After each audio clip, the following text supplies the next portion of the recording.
Hi అండి, నమస్తే. Welcome back to Sri kitchen. ఈరోజు నేను చూపించబోయే రెసిపీ వచ్చేసి నువ్వుల కారం అండి. వేడి వేడి అన్నంలోకి ఇది కొద్దిగా వేసుకొని కొద్దిగా నెయ్యి వేసుకొని కనుక తిన్నారంటే చాలా బాగుంటుంది, చాలా టేస్టీగా ఉంటుంది. ఓన్లీ రైస్లోకే కాదండి, ఇడ్లీలకి దోశలకు కూడా చాలా బాగుంటుంది. నువ్వులతో వేస్తున్నాం కాబట్టి ఇందులో కాల్షియం కూడా పుష్కలంగా ఉంటుంది. మీరు కూడా ఇలా ట్రై చేసి చూడండి. ఒకసారి చేసి పెట్టుకున్నారంటే 10-15 డేస్ వరకు యూజ్ చేసుకోవచ్చు. ఇప్పుడు దీనికోసం నేను 1 కప్పు నువ్వుల్ని కడిగి తీసుకున్నాను. ఇలా నువ్వుల్ని కడిగి తీసుకోవడం వల్ల అందులో ఉన్న పౌడర్ గిట్ల ఏమన్నా ఉంటే పోతుంది కదా. తీసుకొని ఇలా వేయించుకోవాలి.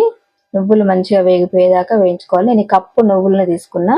మళ్ళీ ఇదే కప్పుతోనే 1 కప్పు పల్లీలను తీసుకొని పల్లీలను కూడా మంచిగా వేగిపోయేలాగా వేయించుకోవాలి. పల్లీలు వేగిన తర్వాత ఒక ప్లేట్లోకి తీసుకొని చల్లార్చుకోవాలి. నువ్వులను పల్లీలను చల్లార్చుకోవాలి. పల్లీల్లో పొట్టు తీయాల్సిన అవసరం లేదండి. ఇక్కడ నేను ఒక 2 స్పూన్ల వరకు కందిపప్పు తీసుకున్నా.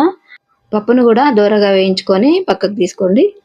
తర్వాత 1 స్పూన్ జీలకర్ర, 1 స్పూన్ ధనియాలు, ఒక 5-6 ఎండుమిర్చి, కొద్దిగా కరివేపాకు వేసుకొని డ్రై రోస్ట్ చేసుకోవాలి. ఇప్పుడు వీటన్నింటిని చల్లార్చుకొని చల్లారిపోయిన తర్వాత ఒక మిక్సీ జార్లోకి తీసుకోవాలి.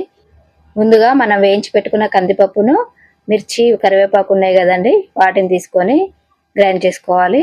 అందులో కొద్దిగా చింతపండు, టేస్ట్కి తగినంత సాల్ట్ కూడా వేసుకొని కోర్సుగా గ్రైండ్ చేసుకొని తీసుకోండి.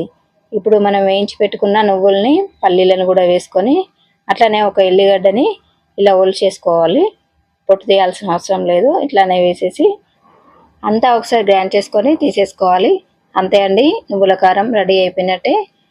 వీడియో కనుక నచ్చినట్టయితే లైక్ చేసి మీ ఫ్యామిలీస్కి అండ్ రిలేటివ్స్కి షేర్ చేయండి. అలాగే నా ఛానల్ని సబ్స్క్రైబ్ చేసుకోవడం మర్చిపోవద్దు. ఓకే అండి, మరొక మంచి రెసిపీతో మళ్ళీ కలుద్దాం. Thank you for watching.